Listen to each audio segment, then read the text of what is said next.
Hello everyone, मैं Soni rocket service के YouTube channel पर आपका हार्दिक स्वागत करती हूँ। आज मैं आपको बताने वाली हूँ कि एनसीबी क्या होता है, मीन्स नो क्लेम बोनस क्या होता है, इसकी क्या क्या फ़ायदे होते हैं और क्या क्या टर्म एंड कंडीशन होते हैं।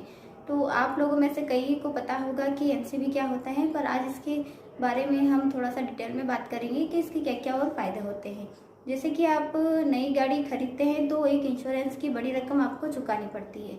इस रकम को आप काफ़ी हद तक कम कर सकते हैं, जिसका एक ही सबसे अच्छा उपाय होता है, वो होता है NCB means no claim bonus. Means जो डिस्काउंट है उसके तहत आप जो है आपकी प्रीमियम जो है वो कम हो जाती है। तो आइए हम जान लेते हैं कि एनसीबी क्या होता है। तो एनसीबी का जो फुल फॉर्म होता है वो होता है नो क्लेम बोनस। जैसे कि इसके नेम से ही स्पष्ट है, नो क्लेम बोनस मीन्स अगर आप गाड़ी में कोई क्लेम नहीं करते हैं तो आपको एक कंपनी के द्वारा डिस्काउंट दिया जाएगा। और एनसीबी का जो हिंदी में अर्थ होता है वो होता है दावा रहित बीमा पॉलिसी का अतिरिक्त लाभ। मीन्स अगर आप पिछली पुरानी पॉलिसी में अगर आप क्लेम नहीं लेते हैं तो इसके बदले कंपनी जो है आपको एक डिस्काउंट देती है, एक बोनस देती है, जो कि हर ईयर जो होता है डिस्काउंट बढ़ता जाता है और आपकी जो प्रीमियम है वो कम होती जाती है। तो चलिए हम जानते हैं, मैं आपको एक उदाहरण से ये समझा देती हूँ कि ये कैसा होता है।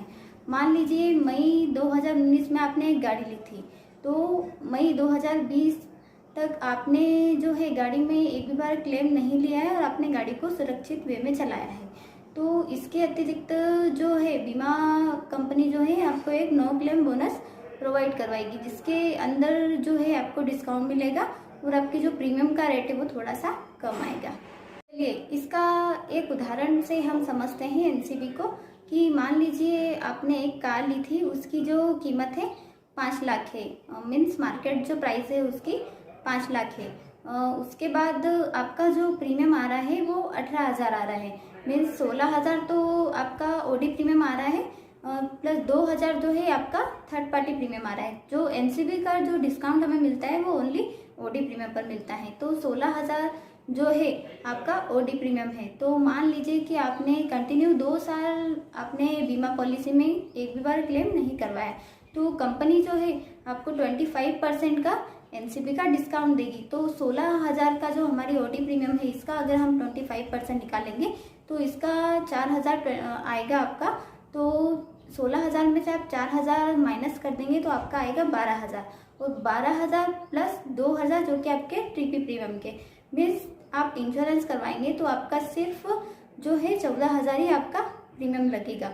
तो 4,000 का जो है आपको एनसीबी का डिस्काउंट मिल जाएगा। तो सबसे अच्छा तरीका है अपनी प्रीमियम को कम करने का कि एनसीबी हमें जो मिलता है और एनसीबी हमें किस टर्म में मिलता है ये भी हमें जान लेना चाहिए। अगर आप कंटिन्यू 5 साल से इंश्योरेंस करवा रहे हैं और 5 साल में आपने एक भी बार गाड़ी में क्लेम नहीं लिया है, तो आपका जो क्लेम है वो बढ़ता जाता है पहले ही साल से। तो पहला साल का जो रहता है वो 20% बढ़ता है, कंटिन्यू अगर आप उसे रखते हैं तो दूसरे साल में ये 25%, तीसरे साल में ये 35%, चौथे साल में ये 45% और 5वें साल में ये 50% रहता है। मीन्स इसका जो मैक्सिमम होता है वो 50% होता है। मतलब आप 5 साल के बाद भी अगर आप कोई क्लेम नहीं लेते हैं तो ये 50% तक ही रहेगा, या 50% मैक्सिमम रहता है नो क्लेम बोनस। तो यह जो है प्रीमियम को घटाने का सबसे अच्छा तरीका है। नो क्लेम बोनस जो है, आप जैसे आप पुरानी गाड़ी बेचकर आप कोई नई गाड़ी लेते हैं, तो पुरानी गाड़ी में जो आपने इंश्योरेंस करवाया था और आप सोचते हैं कि मेरा जो एनसीबी नो क्लेम बोनस से 50% अच्छा चल रहा था, तो आप जो है पुरानी गाड़ी का जो एनसीबी है वो आप न्यू गाड़ी में ट्रांसफ़र करवा सकते हैं। इसके लिए आपको जो है बीमा कंपनी से एक नो क्लेम बोनस का आपको सर्टिफिकेट लेना होगा, और नई गाड़ी आप जो खरीदते हैं और नई गाड़ी का आप जहाँ से भी इंश्योरेंस करवाते हैं, वो चाहे डीलरशिप हो या फिर एजेंट से इंश्योरेंस करवाते हैं या अदर कंपनी से आप कहीं से भी करवाते हैं, तो वो जो सर्टिफिकेट होता है वो आपको वहाँ पर देना होता है। तो जो कंपनी है वो आपको उस एनसीबी के दौरान पर आपको डिस्काउंट दे देती है और आपका जो न्यू प्रीमियम रहता है वो काफ़ी कम आता है। अब हम जान लेते हैं कि एनसीबी जो है वो किस किस समय पे हमें नहीं मिलता है और इसके जो क्या क्या है टर्म एंड कंडीशन, वो हम समझ लेते हैं कि हमारा जो एनसीबी है वो कब कब जीरो हो जाता है।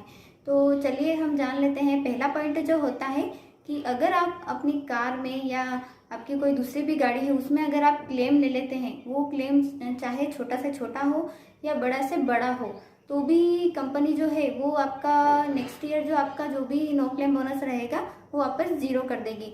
मान लीजिए कि आपकी कोई गाड़ी है, 5 साल से आप लगातार क्लेम नहीं ले रहे थे, तो आपका जो एनसीबी था वो 50% तक चल रहा था, बट आपने अगर क्लेम ले लिया 5 साल के बाद तो वो एनसीबी वापस जो है वो ज़ीरो हो जाता है।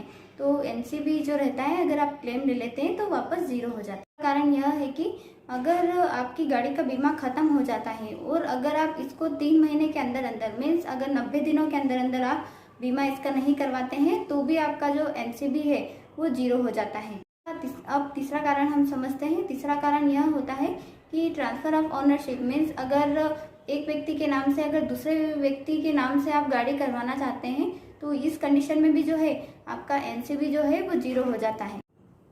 चौथा पॉइंट जो होता है वो यह होता है कि अगर आप प्राइवेट गाड़ी को टैक्सी में चेंज करवाते हैं या टैक्सी गाड़ी को अगर आप प्राइवेट में चेंज करवाते हैं तो ये भी इसमें इस कंडीशन में भी जो रहेगा आपका नो क्लेम बोनस जो है वो ज़ीरो हो जाता है।